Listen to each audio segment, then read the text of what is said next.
Buenos días, hermanos amados, Dios les bendiga. Pueden todos tomar su lugar, por favor, incluyendo a los hermanos de la alabanza. Hermano Salomón ha estado bien ocupado porque pues es el anfitrión, ¿verdad? Pero no sé si anda por ahí para que nos venga a dar la bienvenida a todos los hermanos como anfitrión de acá. Vení para decirles a los hermanos hola.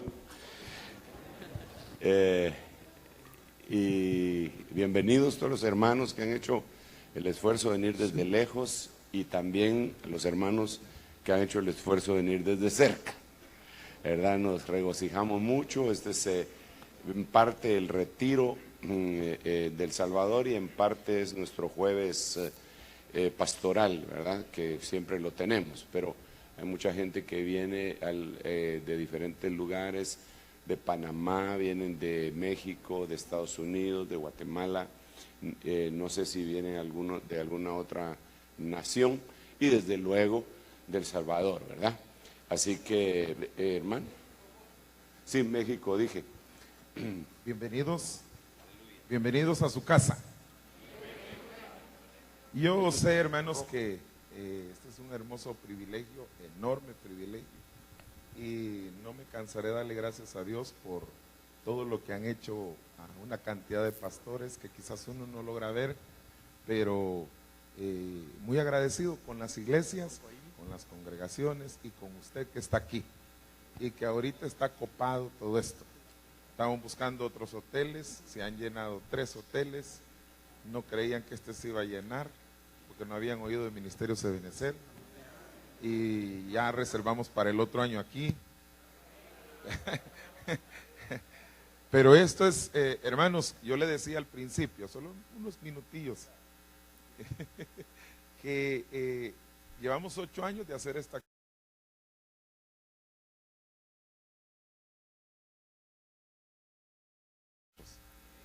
y nos sentimos privilegiados, agradecidos con Dios por todo esto que se ha dado, sus oraciones por este hermoso país, y entendemos que Dios va a hacer cosas grandes y maravillosas en El Salvador. Amén, amén. Gracias, hermanos, por estar acá, bienvenidos. Si en algo fallamos, no se preocupe, que es la situación que 9 días hemos tenido para hacer esto. Hoy cumplimos el 10º día desde que se nos aprobó el hotel. Así es de que estamos haciendo cosas que no sé cómo están saliendo, pero creemos que está bien. Y si algo no sale bien, no se preocupe, es trato del Señor. Pero gracias por estar acá. Bienvenido, Dios les bendiga. Aleluya. Gloria a Dios.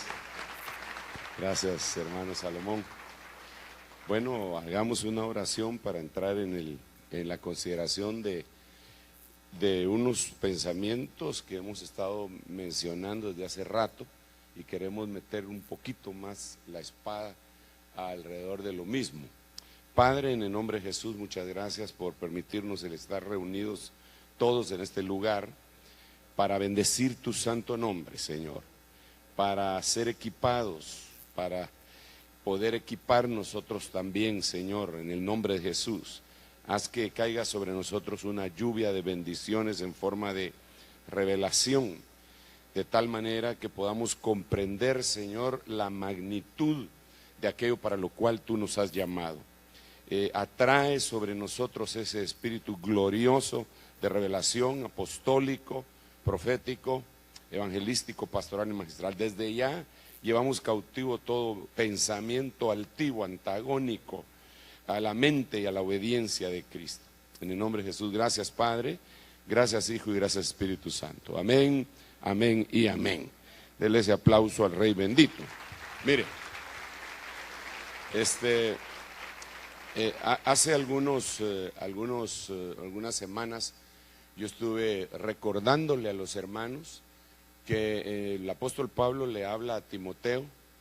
Me parece es en el capítulo 2 de su segunda carta, y le dice que hay 3 clases de cristianos. El primero de ellos del atrio vendría a ser el sembrador, ¿verdad? El sembrador trabaja de alguna manera para obtener una recompensa, una cosecha.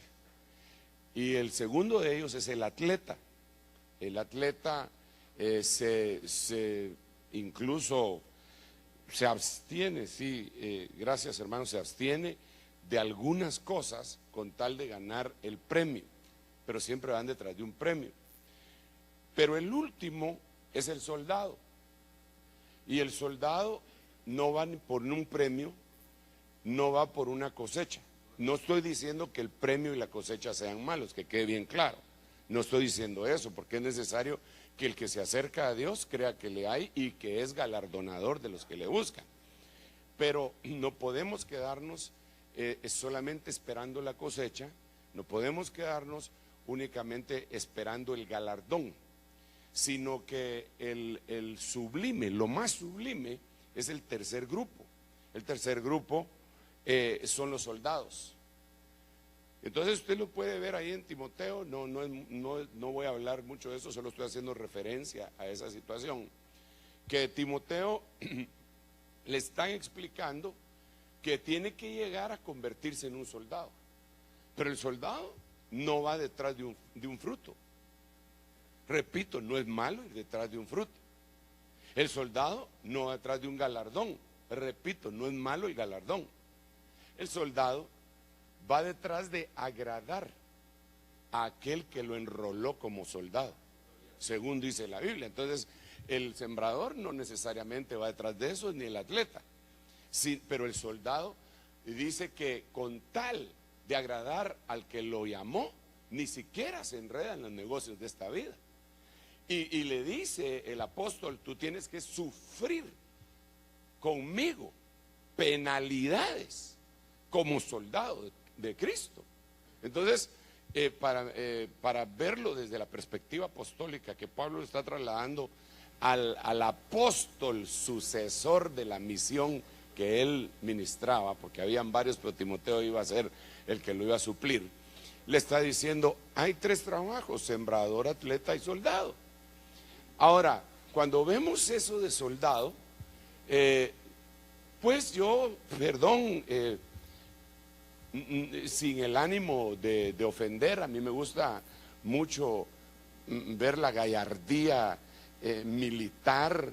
Desde niño me gustaron los desfiles, hermano, que tenían un tinte militar. Incluso estando yo de 12 años, fíjese usted, no hace mucho de ello, nos tocó a nosotros desfilar en el colegio donde yo estudiaba, con fusiles prestados por el ejército. A nosotros medio empezamos a desarrollar y el fusilón era del tamaño nuestro, ¿eh? Y ahí andábamos nosotros.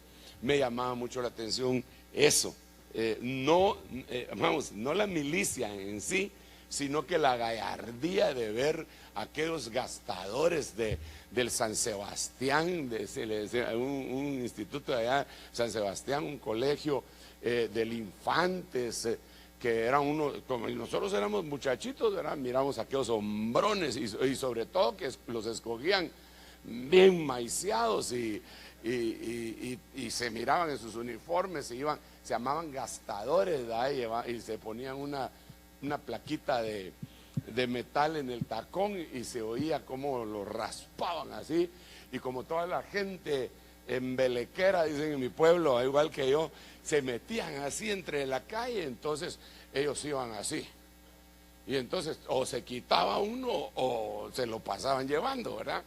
Entonces, pero realmente un soldado no es para desfilar. Por eso tuve que dar toda la vuelta, porque no pretendo ofender a nadie. Pero un soldado no es para andar con un uniforme de gala y ponerse aquí todas las medallas, el general, ¿verdad?, que nunca ganó en ninguna batalla, sino que se la dieron por cuestiones políticas o qué sé yo, y le fueron poniendo una medalla y otra medalla y otra medalla. Y después, cuando va a una reunión donde hay diplomáticos, lleva el pecho así hasta de lado, se hace de tanto peso que lleva. No, un soldado, de veras, un verdadero soldado, ese se forjó en el puro campo de batalla. Ese tiene cicatrices. Si lo vemos en una reflexión pues así de antaño.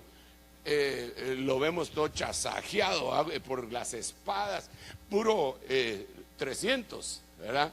Todos llenos de cicatrices y toda la cuestión, porque les tocó pelear. Entonces, cuando veo eso y analizo lo que el apóstol está diciendo, digo, entonces Dios nos llamó a nosotros no solo a sembrar, pero lo vinculó con las otras tres cosas. Y entiéndase bien que dije no solo a sembrar, no solo a correr una carrera. Por eso cuando Pablo habla de que él ya terminó, no dice ya terminé la carrera, sino que él menciona tres cosas. ¿Se recuerda qué fue lo que dijo? Fíjense, he peleado, soldado, he guardado, he terminado la carrera. Él está mencionando las tres cosas que le estoy platicando. O sea, él llenó los tres estadios de la vida cristiana: atrio, lugar santo y lugar santísimo.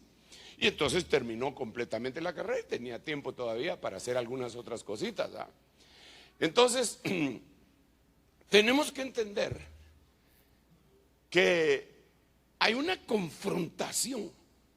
A ver, tenemos que entender, sobre todo nosotros los ministros y los cristianos que ya tenemos tiempo de andar pues bregando en este camino tan glorioso, que hay una confrontación bélica. Que la vida cristiana no se trata de hacer un club social. No se trata de formar la iglesia en un club social en donde la hermanita fulanita de tal hay que presentarle holocaustos y sahumerios para que no se enoje, sino que los tenemos que equipar. ¿Para qué los vamos a estar equipando? ¿Para qué los vamos a estar equipando? ¿Para qué les vamos a dar un rifle como el que me dieron a mí a los 12 años de edad, que ni balas tenía? Para desfilar, perdónenme, pero no, así no es la cosa. Van a dar un rifle, una metralleta, lo que sea, para ir a batallar. Pero recuérdense, por favor, por si alguien está oyendo con oídos incircuncisos, yo tengo que decirle que las armas de nuestra milicia no son carnales. Yo solo estoy poniendo un ejemplo, una analogía, sino poderosas en Cristo para la destrucción de fortalezas. Eso lo dice el apóstol Pablo también. Entonces, existe una batalla que yo le he llamado la batalla de los siglos. Le he llamado la batalla de los siglos porque no empezó hoy, ni empezó ayer, y va más lejano incluso que Juan el Bautista, porque recuerden que el Señor dijo, desde el tiempo de Juan el Bautista hasta ahora, el reino de los cielos sufre violencia y los valientes, dicen unas versiones, y otras dicen los violentos lo arrebatan. Entonces, cuando yo digo la batalla de los siglos, no, yo no me estoy refiriendo a la batalla que continuó y fíjense cómo acabo de decir, que continuó con Juan el Bautista, sino que yo estoy pensando en una batalla que empezó hace mucho. Es más, ni siquiera estoy pensando en la batalla entre Luzbel y los ángeles del Señor, sino que es una batalla que empezó antes que Luzbel, en donde el reino de los cielos fue conmovido de tal manera que Dios empezó a enviar giborims, valientes, guerreros, para reconquistar el reino de los cielos. Primero el reino de los cielos y después el reino de Dios, que no es lo mismo, aunque muchos aseguran que es lo mismo, pero no es lo mismo. Es más o menos como decir Sonsonate es del Salvador, pero no es el Salvador. El Salvador está constituido por muchas más ciudades. Entonces así es el reino de los cielos, el ejemplo del reino de Dios y el reino de los cielos, pero no me quiero detener mucho ahí. Entonces ha habido una batalla, tremenda batalla. Entonces Dios ahora, después de tantos siglos, levanta guerreros en la raza humana para que puedan reconquistar. Padre Santo, por favor, ayúdame que no vaya a decir ninguna tontería, para que pueda reconquistar, y no porque han sido malos guerreros ellos, sino porque no les correspondía, para que pueda reconquistar lo que ni siquiera las especies angélicas reconquistaron. Y no la reconquistaron las especies angélicas, a pesar de que son, digamos, ahí está Miguel, que es el guerrero, que solo él puede matar a toda la humanidad, pero no le correspondía a él, porque Dios no quiso auxiliar a los ángeles, dice la Biblia, sino que a la simiente de Abraham. Y dice simiente no como que fueran muchas, es decir, la simiente de Abraham es Cristo. A él le auxilió y le sacó del lago de fuego, y en nosotros hizo una continuidad. Eso es grueso. Entonces, nosotros, hermano, que no estábamos acostumbrados a la batalla, que no éramos soldados de profesión, que no le llegamos ni a los tobillos a los ángeles, el Señor nos da esta tarea. Y este momento es una especie de campo de entrenamiento. Entonces hay una batalla. Es una batalla que trae siglos. Es más o menos como las batallas que hay en la humanidad. Nosotros estamos viviendo una batalla, humanamente hablando, que trae siglos. Lo que ha pasado en El Salvador, lo que ha pasado en Guatemala, esa guerra de 36 años que se llevó a cabo en Guatemala, y aquí también una guerra, pues, terrible. Eso tenía un trasfondo. ¿De dónde venía ese trasfondo? Entonces, cuando tú averiguas de dónde viene, encuentras el trasfondo, y después tienes que encontrar el trasfondo de ese trasfondo. Y te vas más atrás y más atrás, llegas hasta la Primera Guerra Mundial, en donde pensamos que no teníamos nada que hacer, pero de eso lo venimos arrastrando. Así es esta batalla espiritual. Entonces, por lo tanto, hay muchas formas que se lleva a cabo esta batalla. Pero hay una que yo quiero mencionarle, y que ayer la empecé a platicar en la iglesia Orem, en donde estuvimos ahí reafirmando la bandera apostólica con un grupo de hermanos que vinieron desde ayer, y que fue algo muy, muy lindo. Y es que Dios permite que, para que haya una continuidad de la vida y de la existencia, fíjese bien lo que le estoy diciendo, Dios planificó que para que haya una continuidad de la existencia, Él da lugar a la semilla, a la siembra y a la cosecha. Y Él dice con Noé que no iba a cesar el tiempo de la siembra ni de la cosecha, que siempre iba a haber noche y día, que siempre iba a haber verano, invierno, y que siempre iba a haber siembra y cosecha. Pero esto ha sido ridiculizado y minimizado a su más, valga la redundancia, mínima expresión. Déjeme continuar un poquito en esta vía de pensamientos. Yo le decía a los hermanos anoche que si las abejas se extinguen, se extingue la vida en el mundo. Y el problema es que hay una grave desaparición de abejas. No sé si alguien tiene internet a la mano como para buscar el problema de la extinción de las abejas, de la desaparición de las abejas. Y pronto va a ser la desaparición de las ovejas, ¿verdad? Pero eso va a ser en el arrebatamiento. Pero la desaparición de las abejas, no sé si la tienen por ahí. Ustedes que tienen, ¿cómo dice? ¿Lo tienen? ¿Quién lo tiene? Ay, Dios. ¿Tú lo tienes? Aquí hay un...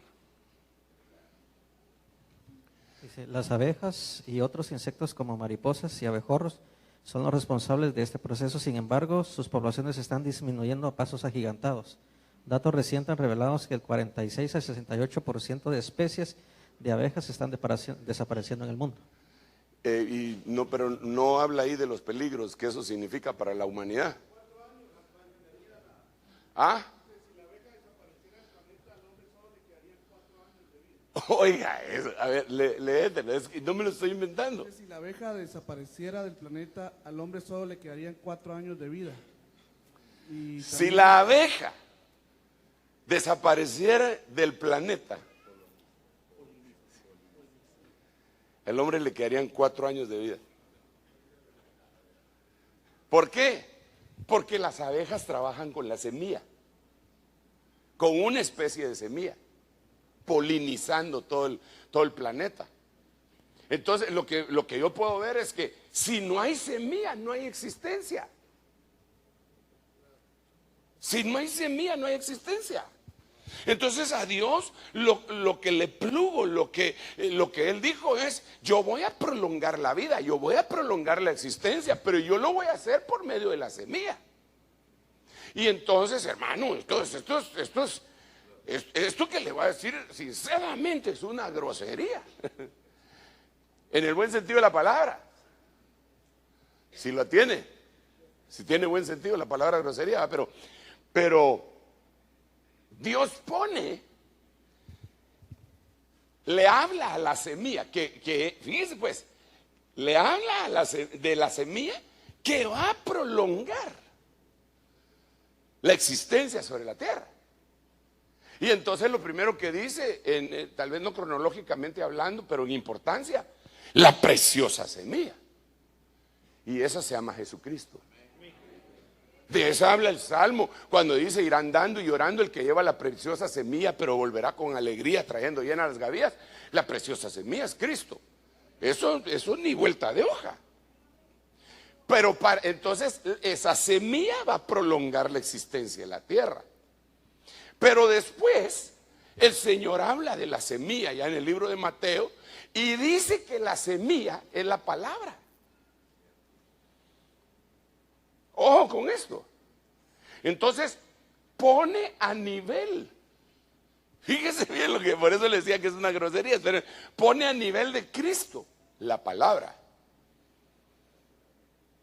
Y eso no es una locura, es fácil de asimilar, porque Él dijo que Él es el verbo.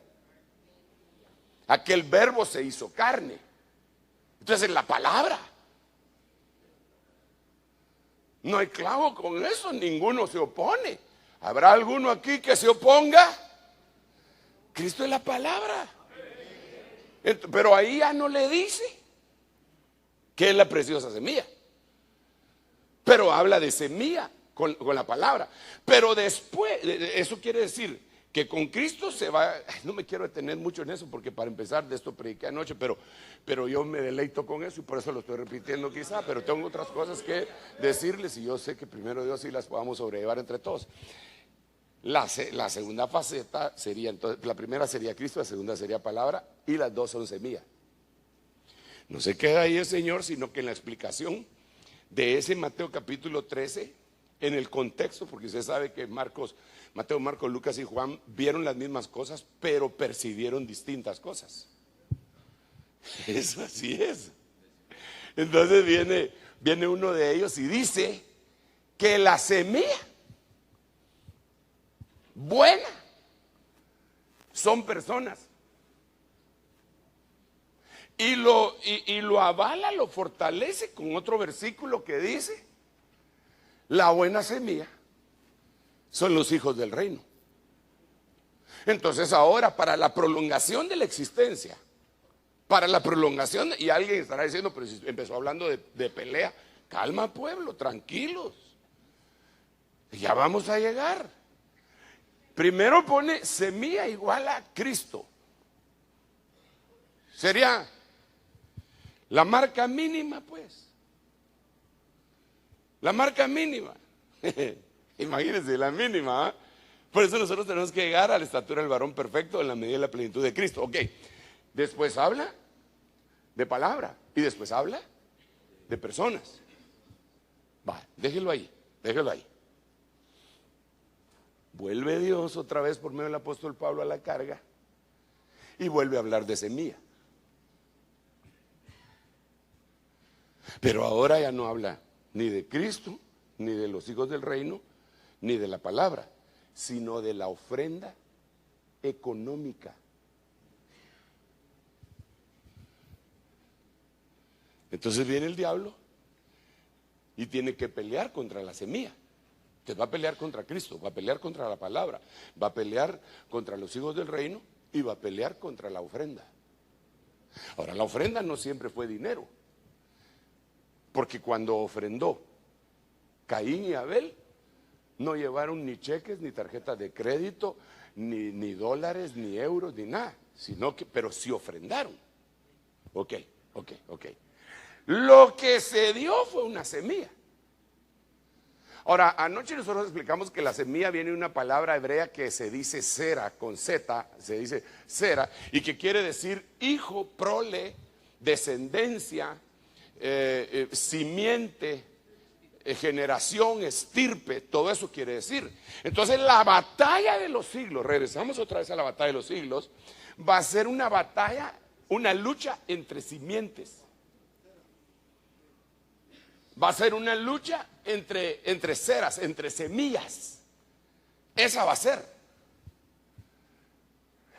Y entonces lo que tenemos que hacer es discernir cuál es cuál. Y estos cuatro que le mencioné están íntimamente ligados. Ya lo vamos a ver en un momentito, hermano. Por favor, no pierda la pista. Yo sé que se despertó bien temprano para viajar acá, pero deje de llamarme. Cachetes, se desveló un cacho. Pues esto es bien importante. Pero fíjense pues, entonces la lucha de las simientes. Miren lo que dice Génesis capítulo 3, verso 15. Dios hablándole a la serpiente: y pondré enemistad entre ti, serpiente, y la mujer. Paremos acá. La mujer en la Biblia es una especie de figura, es un prototipo que Dios utiliza para hablar de Israel y de la iglesia. Entonces aquí está hablando de tres cosas. Aquí está hablando, número uno, de mujer. Mujer como género. Número dos, de Israel. Y número tres, de la iglesia. Pondré enemistad, culebra. No estoy llamando a nadie, ¿verdad? Sino que estoy diciendo, a ver, pondré enemistad, serpiente, entre tus descendientes, entre tu semilla, entre tu prole, entre tu generación y la simiente de la mujer. Ahora, aquí es otra cosa importante también. Bueno, todo es importante. Pero note usted que el versículo dice, cuando habla de la semilla de la mujer, ya lo pone en masculino. Esto es bien importante. Dice, entre ti la mujer y entre tu simiente y su simiente, él te herirá en la cabeza. Esto es bien importante porque algunos dicen que quien iba a aplastar la cabeza de la serpiente era la mujer María. Y la pintan con su pie sobre la serpiente. Pero ahí no está diciendo eso. Ahí lo que está diciendo es que la descendencia es la que va a aplastar la cabeza de la serpiente. Ahora, María sí viene a ser la representación de la mujer. Y da como resultado su semilla. La semilla es Cristo. Que él le va a aplastar la cabeza a la serpiente. Pero también, hermano, habla de Israel. Porque de Israel viene la salvación. Porque Jesús era israelita. Le duela al que le duela. Le pique al que le pique. Jesús era judío. Yo hubiera querido que Jesús fuera guatemalteco, pero resulta que fue judío. Ustedes hubieran querido que fuera salvadoreño, pero resulta que fue judío. Pero, aparte de eso, estamos nosotros como iglesia. Aleluya. Y lo que tenemos que dar a luz, la iglesia lo que tiene que dar a luz es al Hijo de Dios. Por eso fue que Jesús dijo: los que hacen la voluntad de mi Padre, esos son mi madre. También dijo mis hermanos. Pero me llama la atención, ¿cómo es posible? A ver, Jesús está diciendo que su mamá no es María. No es eso lo que está diciendo. Lo que él está trasladando a otra dimensión el diálogo. Y entonces está diciendo: los que hacen la voluntad del Padre, de mi Padre, esos son mi madre, esos me van a dar a luz.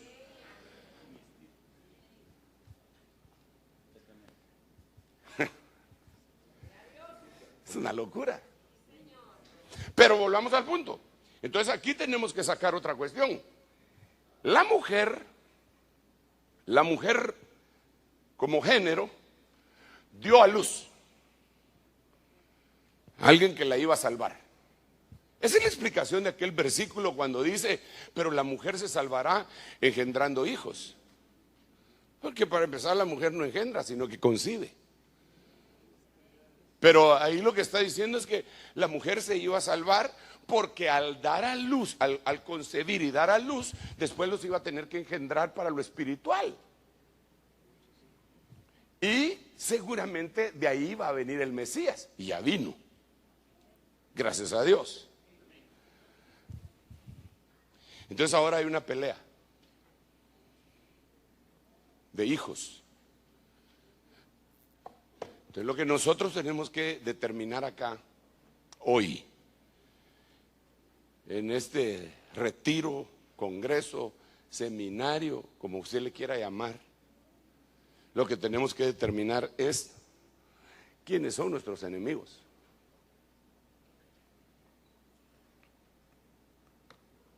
Ay, hermano, pero yo creí que nosotros los cristianos ya no teníamos enemigos. Ay, Dios, hermano, entonces usted no ha leído el salmo que más le gusta. ¿Cuál es el salmo que más le gusta a la cristiandad? ¿Cuál? 23 y 91 están en el top 10, ¿va? Pero el 23 dice: aderezas mesa delante de mí, en presencia de mis enemigos. Sé que nunca deja de haber enemigos. Esa es una buena noticia o mala noticia, o no sé, pero tú siempre vas a tener enemigos. No vas a creer que te los van a quitar. No, los va a derrotar el Señor, pero enemigos siempre vas a tener. Y me dijo una hermanita hace muchos años una frase muy sabia. Usted sabe que la edad hace que la gente se vaya volviendo sabia, la que aprovecha la vida, ¿eh? Si no, solo se volvió viejo. Y yo había tenido un problema con una persona que se había revelado dentro de la iglesia y la había querido dividir. Pero el Señor le puso la mano. Aleluya. Y entonces cuando le puso la mano, él regresó y me pidió perdón. Y la hermana lo vio. Ella lo conocía a él y también a mí. Y entonces cuando ya se fue el hermano, me dijo: el hermano fulanito, disculpe mi intromisión. Era muy educada también. Bueno, ella había sido mi maestra de idioma español. Entonces me tenía cierta confianza porque hasta me había jalado las orejas pero ahora yo se las jalaba a ella porque yo era su pastor, ¿verdad? Entonces me dijo la hermana: el hermanito fulano se vino a poner a cuentas. Entonces yo le dije: sí, hermana Aurorita, así se llamaba. La verdad que no se llamaba así, se llamaba: soy la clara luz de la aurora. Así se llamaba. Soy la clara luz de la aurora. No, así le puso su papá. Era poética la cosa. Entonces me dijo la hermana Aurorita, mire hermano Sergio, me dijo, recuérdese, ella había sido mi maestra cuando yo era un chaval. No se le olvide esto, me dijo. Enemigo reconciliado, siempre enemigo.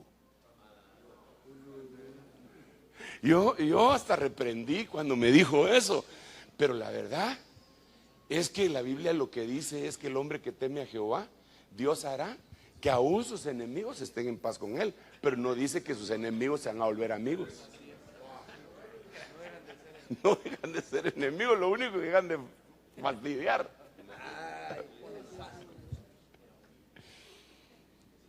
O sea que, mala noticia, siempre vas a tener enemigos.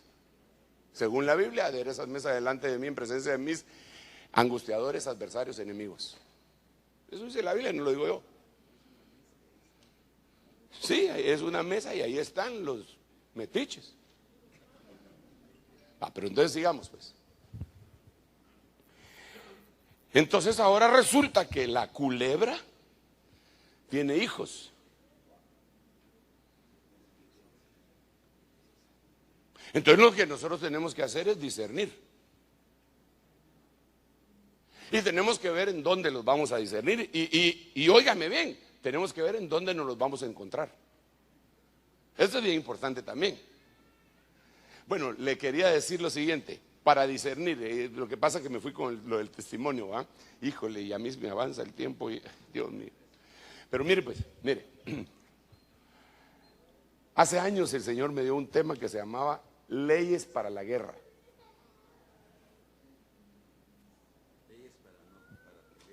Leyes para la guerra. Aparte que hay leyes para pelear. En el matrimonio hay leyes para pelear. Imagínese usted. ¿No sería mejor no pelear? Mi hermano, si aquí alguien es casado y nunca ha peleado con ella, es un mentiroso. Más de algo ha peleado. Y a veces por cosas mínimas. ¿Por qué agarrás la pasta de dientes de en medio? Y yo desde atrás le voy sacando para sacarle el último poquito. Pero como vos no te cuesta, va de en medio la agarrás.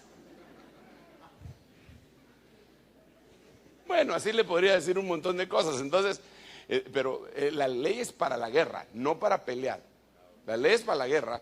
Dice, la primera ley dice, cuando salgas a la guerra contra tus enemigos. O sea, la primera ley en la guerra es que no peleemos entre amigos.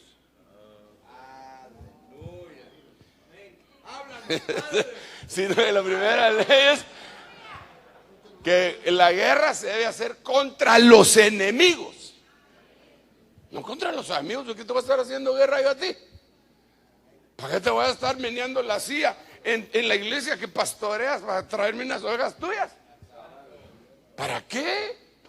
¿Para qué voy a decir si cuando viene una oveja que está toda con parásitos internos y externos y toda incómoda y se viene de una iglesia para la otra y el pastor que la recibe? Sí, lo que pasa es que aquel es un poco carnal, pero aquí ustedes saben, ¿para qué te vas a meter en ese lío? Si la guerra es contra los enemigos. Para la pelea sí se puede dar, por eso quise hacer la diferencia. Entonces, lo primero que tenemos que ver es en dónde nos podemos encontrar con estos adversarios, estos enemigos, y quiénes son. Entonces, veo este versículo. Esta versión se llama la Nueva Versión Purificada. Y decía, Juan el Bautista, a las multitudes que salían para ser sumergidas por él, engendros de serpientes. Semilla de serpiente. ¿Quién os enseñó a huir de la ira venidera? Aquí vienen un montón de preguntas que nos tendríamos que hacer.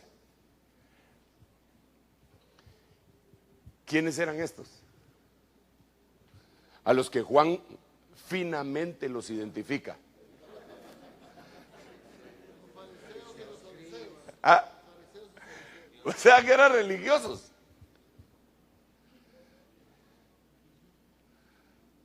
Ok, entonces lo que le quiero decir es lo siguiente.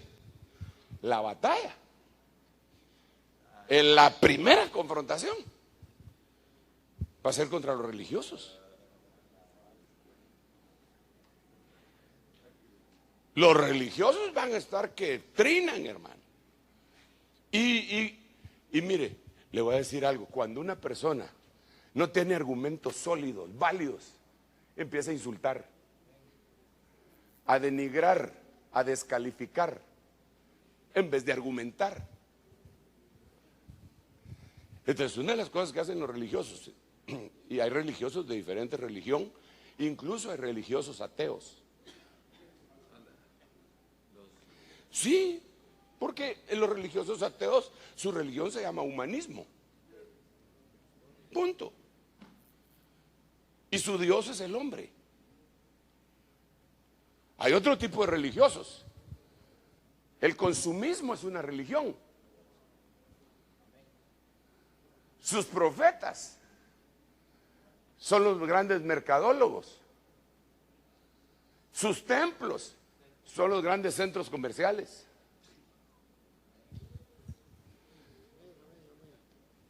Y su ofrenda, ya no digamos.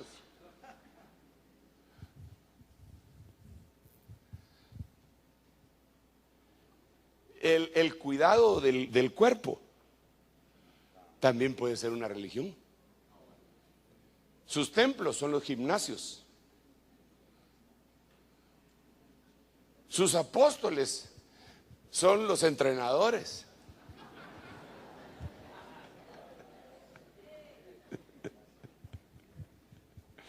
Ay, ay, ay. Pero ¿para qué? O sea que hay muchas religiones. El primer encontronazo que te vas a dar es con religiosos. Y todo vestigio de religión que nosotros tengamos. Cuando hablo de religión, no estoy hablando de la verdadera religión que dice Santiago, ¿verdad? La verdadera religión es esta, pura y sin mácula, que visites en sus necesidades a las viudas, a los huérfanos. No estoy hablando de eso, estoy hablando de religión como un conjunto de ritos, normas y ceremonias que alguien establece como un dogma, pero que son mandamientos humanos y que solo para fastidiarle la vida a los demás. Como los judíos que le querían imponer el yugo de la circuncisión otra vez a los gentiles que habían creído en el Señor. Primero no creían que podían ser salvos, después no creían que podían ser bautizados en agua. Y cuando viene la evidencia que el Espíritu Santo los había bautizado y que por eso Pedro, según lo explica en el capítulo 10 del libro de los Hechos, los había bautizado en agua, entonces dijeron, va, está bueno pues, pero circuncidémoslos. Religiosos. Entonces, número uno, religiosos. Ahora viene otra pregunta. Viene otra pregunta, hermanito. ¿Dónde te los vas a encontrar?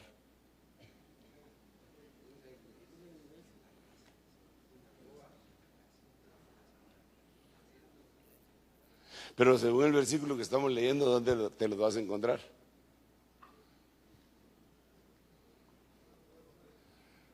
¿Dónde? En el agua.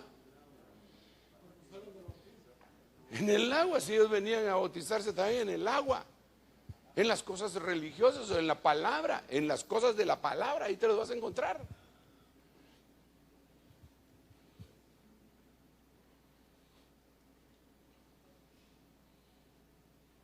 Yo creo, sí, en el ministerio, en el agua, que es, el agua es sinónimo de palabra, sinónimo espiritual, desde luego, ¿verdad?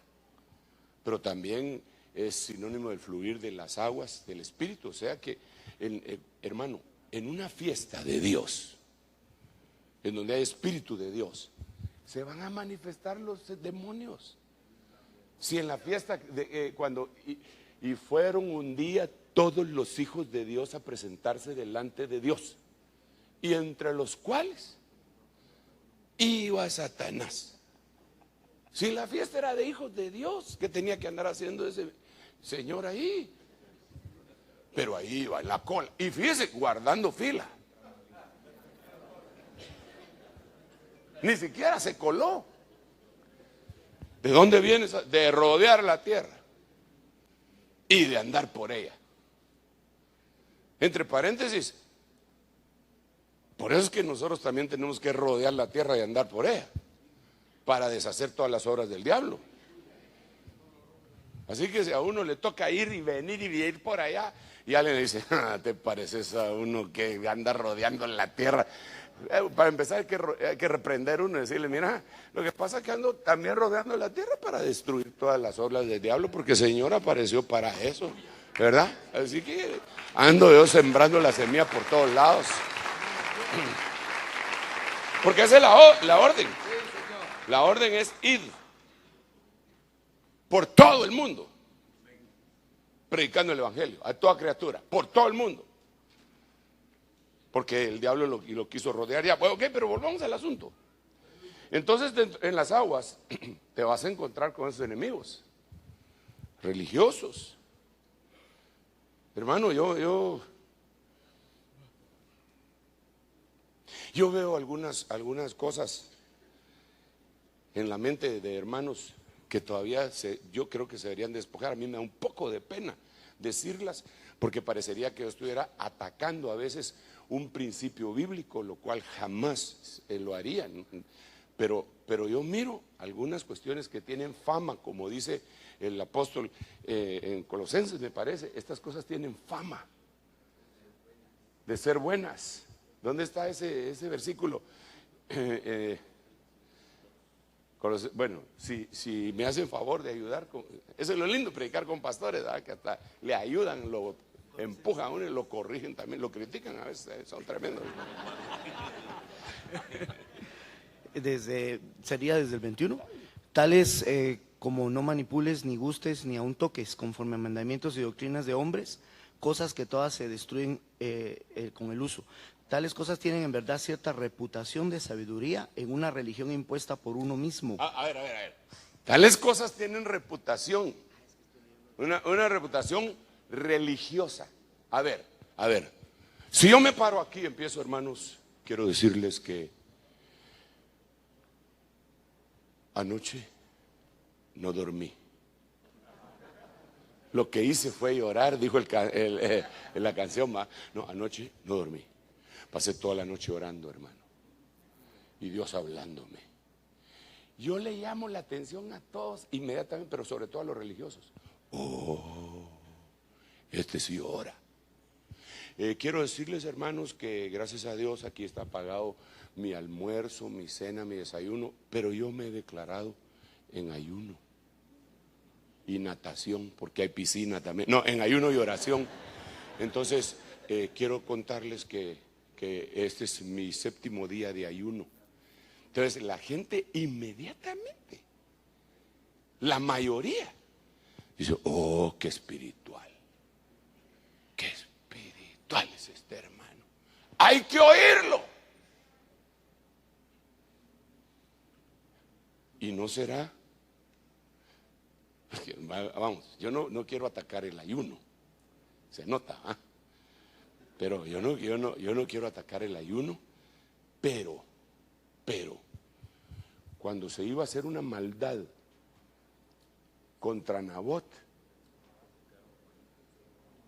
convocaron a un ayuno. ¿Por qué convocó Jezabel a un ayuno? Para aparentar que las cosas se lo estaban haciendo conforme al temor de Dios. Vamos a hacer un ayuno, hermano, vamos a hacer un ayuno. ¿Por qué Isaías capítulo 58 dice que no ayunemos con el puño cerrado para golpear a otro? ¿Por qué razón los que ayunaban en el tiempo del Señor eran los discípulos de los fariseos y los de Juan el Bautista? Y los discípulos del Señor no ayunaban. Y se lo preguntaron al Señor, ¿o no se lo preguntaron? ¿Por qué los discípulos de los fariseos y de Juan ayunan y nosotros no? Tus discípulos no. ¿Usted discípulo de quién es? ¿De Juan ¿De los fariseos o del Señor?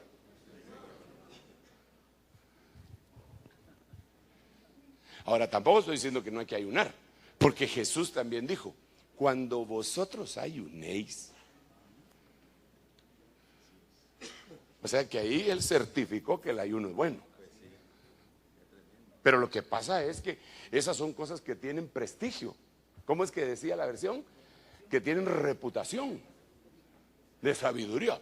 Hermanos, estamos en ayuno, hermanos, fíjese. Y ese tipo es el más rebelde de la iglesia.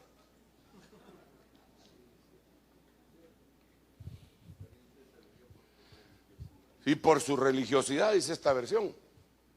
Entonces, nosotros tenemos que analizar y tenemos que ver que dónde nos vamos a encontrar con la otra simiente. Ya sabe. Entonces, lo que Dios desea de veras es el amor nacido de un corazón puro, la sinceridad, el fluir del Espíritu Santo. Claro que sí, la transformación constante. Pero no me quiero detener mucho en eso, aunque ya me detuve demasiado y me quedan 2 minutos, pero espérenme un rato. ¿Ustedes ayuno?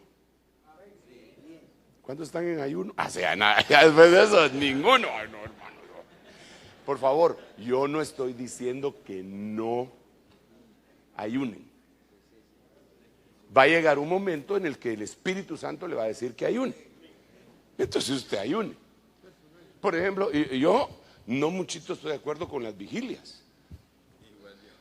Porque los hermanos están en vigilia, se meten en líos con los vecinos, pasan toda la noche medio despiertos, porque ahí tienen que estar con un termo de café y un gran poncho y una gorra, y va a llamarlo a uno, hasta que llega la madrugada y el jolgorio del desayuno y todo, y después duermen todo el día siguiente. ¿Por qué no hicieron mejor la actividad el día siguiente?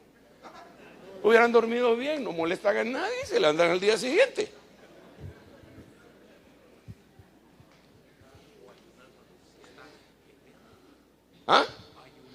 Bueno, sí, ayunar cuando se está guerreando tampoco es conveniente, sino que habría que prepararse antes. Pero fíjese que ahora le quiero leer un versículo. Me impresionó y es por hablar de las semillas, ¿a usted? San Juan capítulo 8, verso 44. Este capítulo es un capítulo extraordinario, todos son extraordinarios, pero nos deja ver unas cosas tan impresionantes, hermano.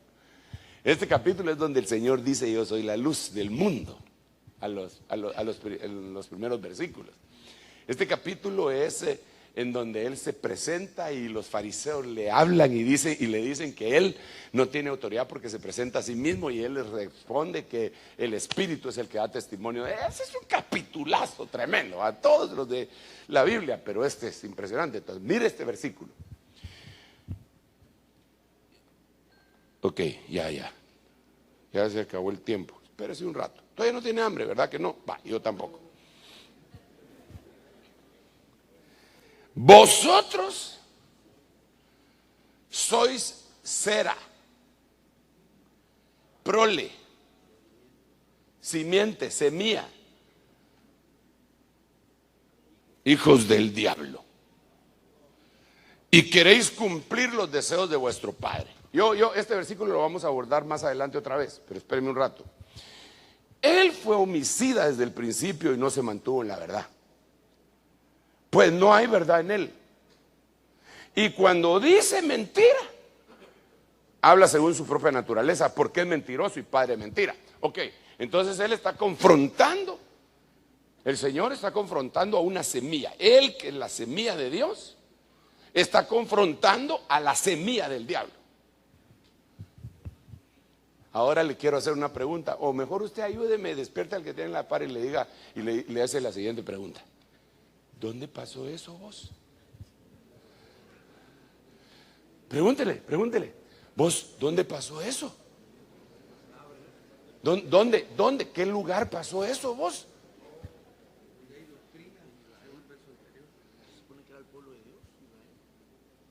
Se supone, dice que es el pueblo de Dios, Israel, donde hay doctrina, dice el hermano. Pregúntele, ¿qué le dijo el hermano? Usted no le preguntó, usted no es obediente. Usted no interactúa con uno, hombre. ¿Dónde está la palabra de Dios? Dice el hermano. ¿Dónde? ¿Dónde le dijo eso? En el templo. Ok, ya van tibios. En la mesa. Frío. ¿Quiere que le diga dónde? Jesús dijo estas cosas en el lugar donde se reciben las ofrendas.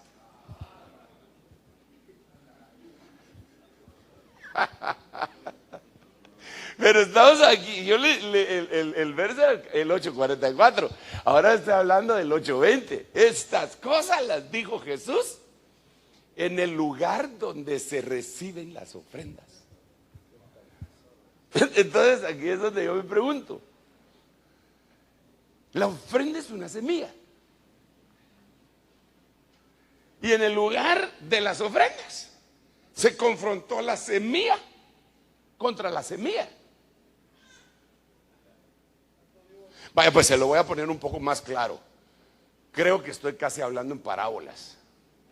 Se lo voy a poner un poco más claro.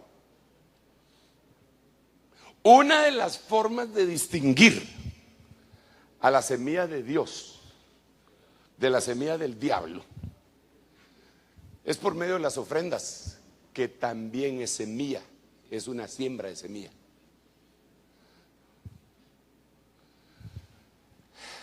Esto se pone complicado, hermano. Eso se pone bien complicado.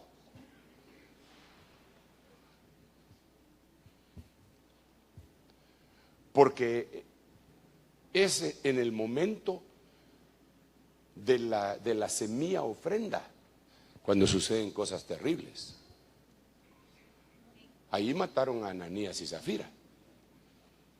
Ahí mataron a los, aunque les dieron, tal vez no los mataron en ese momento, pero les dieron sentencia de muerte a los hijos de Elí. Ahí fue donde desaprobaron, reprobaron a Caín.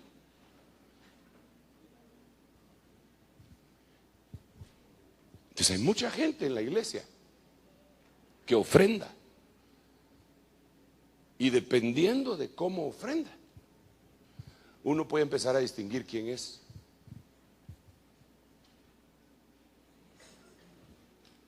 Fíjese que no estoy diciendo que no ofrenda.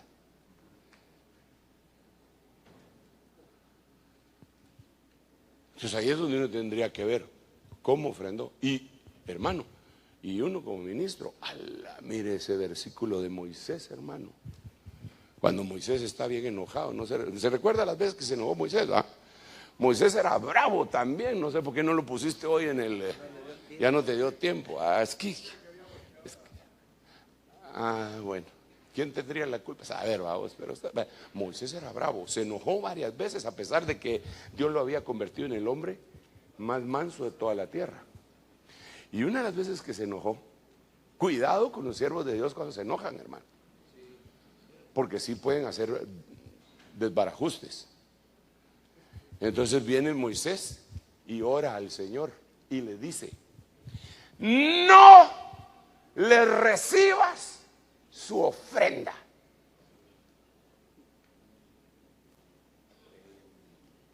O sea que ellos trajeron la ofrenda, la depositaron, y él le dice: Dios, no le reciba su ofrenda. No le he quitado el asno ni el buey a ninguno de ellos, y me están acusando. No se la... Uy, Señor Jesús. Hay iglesias, hermano, que ofrendan y le quieren poner bozal y yugo y todo al pastor.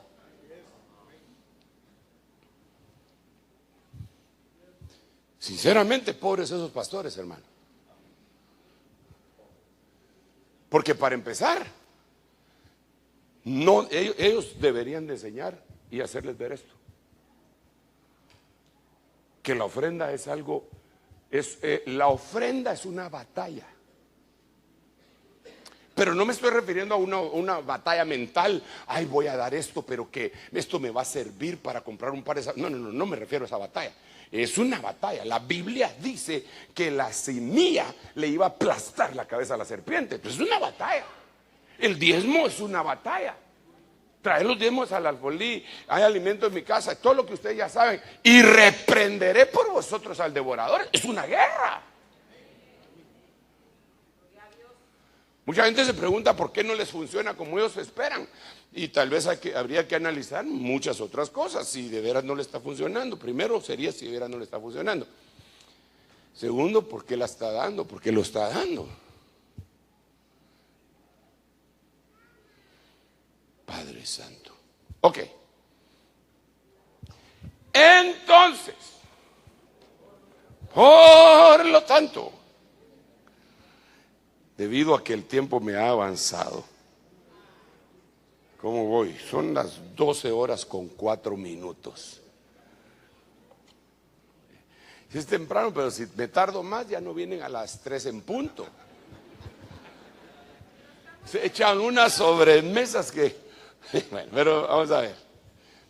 Mire, pues le voy a decir esto, para que ayudarle a que discierna. Porque usted, al ser pastor, perdóneme, mi hermano, no puede usted ser solamente sembrador y atleta. Usted por lo menos, tiene que ser cabo. Por lo menos.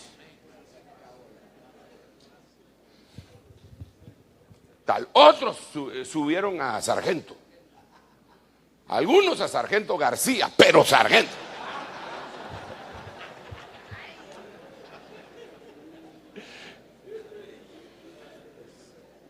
Otros subieron a teniente, a subteniente y después teniente. Otros de ustedes ya son teniente coronel, capitán, mayor. Algunos son coroneles. Y algunos generales. Pero yo no puedo creer que haya un hombre o una mujer de Dios que esté al frente de una congregación que no tenga un rango. Un rango militar. Y sabe una cosa, si no lo tiene, aunque sea valiente, es porque no está integrado en un ejército en el orden divino.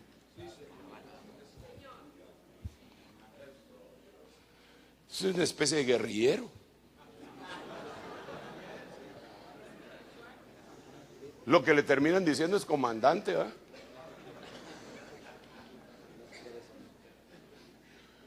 Todos son comandante. Comandante, o sea que manda a la par de otro. No, si las jerarquías militares son bien definidas. Tampoco estoy diciendo que no hayan comandantes. Si hay comandantes que tienen otros que mandan en su mismo rango. Pero todos, sí, hermanos, y eso lo dijo un centurión, hombre.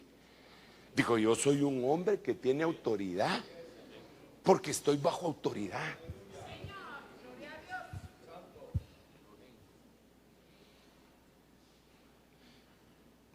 Hay mucha gente que no quiere reconocer esto.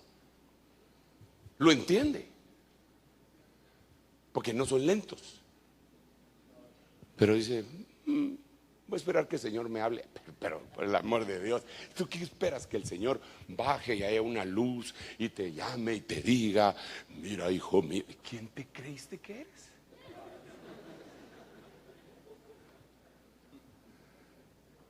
Si Dios le puede hablar a uno por medio de Saúl, por medio de una burra, le puede hablar, Dios puede hacer lo que es por medio de una hormiga. De los pequeños aprended, dice uno de los títulos de Proverbios, y dice que aprendamos de la hormiga, de la langosta, de la araña, de los conejos. Pueblo no fuerte. Alabar Jesús. Tú, hijo del diablo. Ay, qué poco polite el hermano Pablo, ¿ah? Hijo del diablo, que estás lleno de todo engaño y fraude, enemigo de toda justicia, ¿no cesarás de torcer los caminos rectos del Señor? Aquí tenemos por lo menos 4 cosas que identifican a los hijos del diablo. Más 2 de anteriores, ya van 6. A ver. Solo le quiero decir esto. ¿No será que algunos de los que tienen clavos en las iglesias es porque no han estado pastoreando ovejas?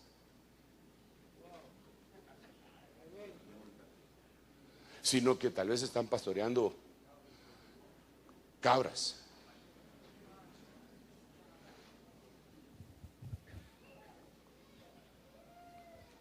Mire, yo no he logrado distinguir bien porque a veces le mandan a uno tanta información por las redes sociales y no me da tiempo de investigar, pero me mandaron un video que todavía no he logrado distinguir, solo veo que va un montón de ovejas, aparentemente ovejas, pero yo creo que eran cabras, porque así pelean las cabras.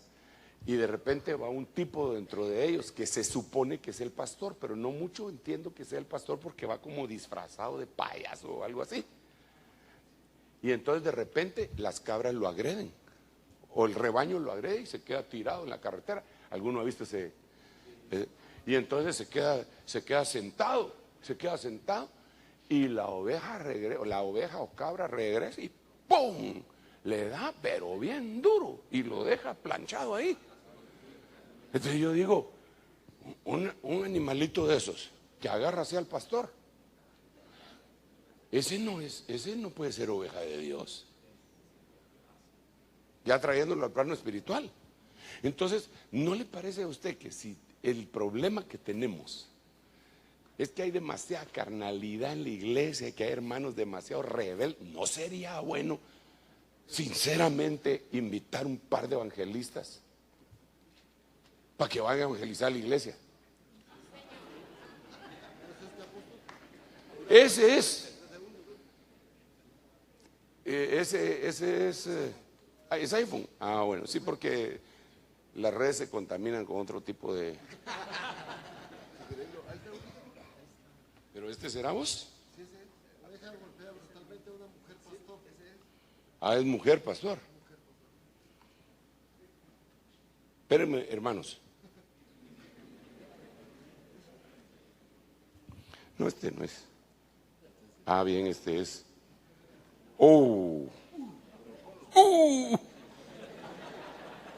No, esto no lo pueden ver ustedes. Ponéselos. Entonces, mientras aquel lo pone, yo les digo lo siguiente: ¿no será, hermanos pastores, que hasta decepcionados están? Que la obra es dura, hermano. Disculpe, pero la obra no es dura, porque el Señor dijo: mi yugo es fácil y ligera mi carga. Así dijo Jesús. Ahora, si alguien opina distinto a Jesús, pues yo lo respeto, pero no tanto, porque al que más respeto yo es al Señor. Ponelo, mire. Oh, mire qué tremendo. Yo voy a ir a ver también. Es increíble. Ah, es que es una mujer.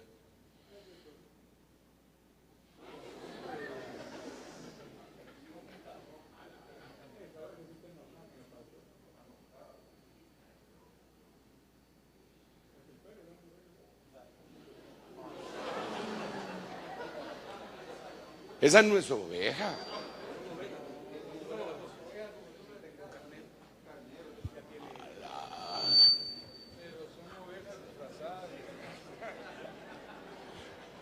¿Cuántos quieren aumentar su rebaño a cualquier precio?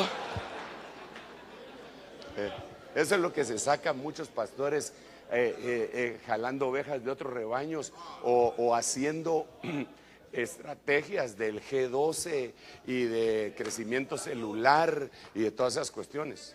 Porque uno lo que tiene que hacer es sembrar y regar y Dios da el crecimiento. Tú siembres, riegas y Dios da el crecimiento. Siembres, riegas y Dios da el crecimiento. Y otra cosa, esto que voy a decir es en el sentido físico para esta mujer y en el sentido espiritual para nosotros. Esa oveja me la hubiera almorzado ese mismo día yo. Hubiera invitado a mis amigos a que comieran oveja a la termidorm.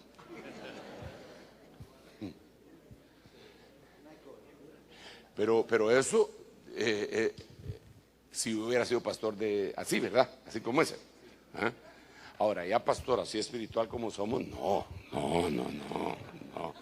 No, pero sí le hubiera dicho, hermano, lo invito a que se vaya de la iglesia. Y con unos 3 diáconos de este tamaño, así a la par mía. ¿Eh? Sí, y fíjate que cabal, a veces no es con el pastor la cosa, sino que con la esposa del pastor. A la esposa es a la que se le dejan ir. Pues cobardes encima de eso, ¿ah? E hipócritas, porque a uno le dicen que uno es su padre espiritual, pero la mujer de uno no es nada de ellos. No, eso, ya me estoy enojando, pero es porque tengo hambre.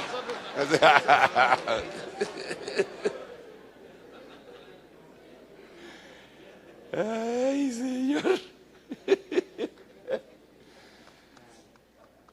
Bueno, miremos otro versículo rápido. El que le dije que lo íbamos a ver a continuación, y ya con ese me despido. Vosotros sois hijos del diablo, le dice el Señor a los que ya habían creído en Él, porque en el verso 30 ya habían creído en Él, ya eran cristianos.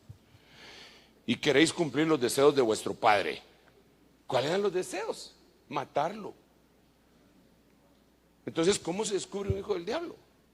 Que sus deseos son homicidas en contra de los hermanos. Por eso dice que el que odia a su hermano es homicida. No se mantuvo en la verdad. O sea que estuvo en la verdad, pero no se mantuvo. Pasó por ahí.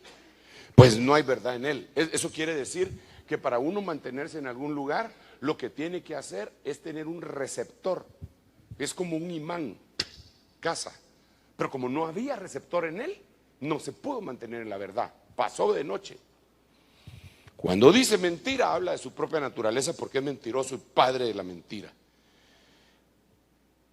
Bueno, hasta ahí. Hermanos amados, definitivamente tenemos que dejarlo hasta acá. Pero yo llamo hoy al pastorado a que entiendan que estamos en una guerra, en una batalla. Yo llamo al pastorado a que si está en una batalla, en una guerra, perdóneme lo que le voy a decir. Yo sé que a veces nosotros en una actividad de esta índole sí tenemos que consolar a muchos pastores que les ha llovido. Hermano, pero si ya cada jueves tenemos que consolar al pastor, perdóneme, pero ese pastor anda mal. Ese se tiene que ajustar el cinto de la verdad, la coraza de la justicia, el yelmo de la salvación, el escudo de la fe, la espada del espíritu y el calzado de la presta del evangelio de la paz. Y tiene que ir a la batalla.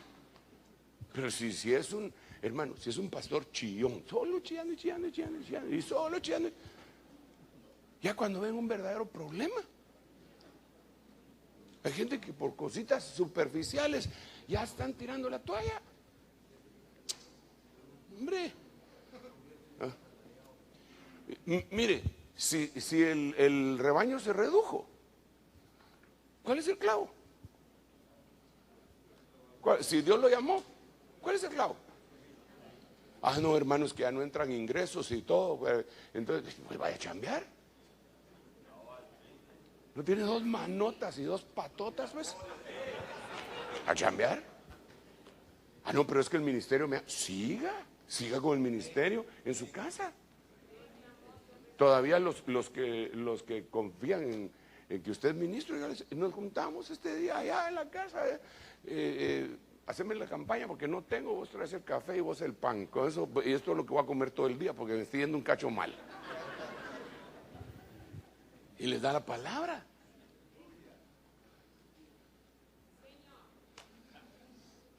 Te voy a decir esto, hermano pastor, si has sido sacudido y algunas ovejitas incluso se han ido o han hecho eso,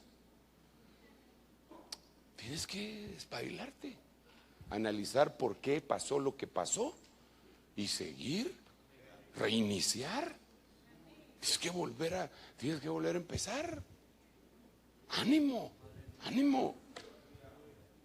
No te achicopales.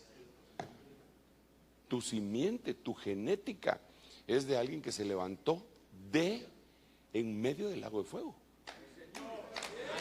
Esa es la genética que tú tienes. Levántate y vamos. Amén. Está lindo el ambiente y entonces es difícil poder terminar, pero hay que hacerlo. En 1 hora y media, vamos a ver, en 2 horas y media, a las 3 de la tarde, tenemos nuestra próxima actividad. Entonces, véngase, porque me parece que en las horas de la noche, las 7 y media, parece que ya no hay actividad. Salomoncito, no sé si andaras por ahí, que me diga, ya está. Así es, ¿verdad tú? A las 3 empieza, de las 3 a las 6 y media, me parece, va, 7 y media. De las 3 en adelante, 7 y media, ya están libres para que vayan a cenar, para que vayan a conocer el Paseo Escalón, vayan al Pupusódromo, vayan a donde ustedes quieran. Al Puerto de la Libertad, muy lejos, y ya es de noche, entonces tampoco, le puede salir una sirena por ahí, la cosa sería. ¿Okay? Pero le digo cómo va a ser la cosa. No se aparte del grupo y siga recibiendo bendición. Padre, en el nombre de Jesús, bendecimos a cada uno de tus siervos y siervas que han venido a este lugar a ser equipados. En el nombre de Jesús, bendíceles, por favor. Les ruego con todo mi corazón. Aquellos que han sido agredidos, sánales sus heridas, levántalos, Padre, por favor. Con la llenura de tu Espíritu Santo, permite que sean tan valientes como lo han sido aquellos giborín que nosotros vemos en tu palabra, que no cesaron en su empeño y que fueron contabilizados dentro de los héroes de la fe. Hoy bendecimos las ofrendas y los diezmos que tus siervos y siervas y pueblo traen a la alfolía apostólica. En el nombre de Jesús, gracias Padre, gracias Hijo y gracias Espíritu Santo. Mis hermanas que están designadas para las ofrendas, pasan por favor, no vayan a venir ustedes, sino que ellas van a pasar en el nombre del Señor. ¿A quién le devuelvo el micrófono? Hermano, hay algunos anuncios, ahorita te...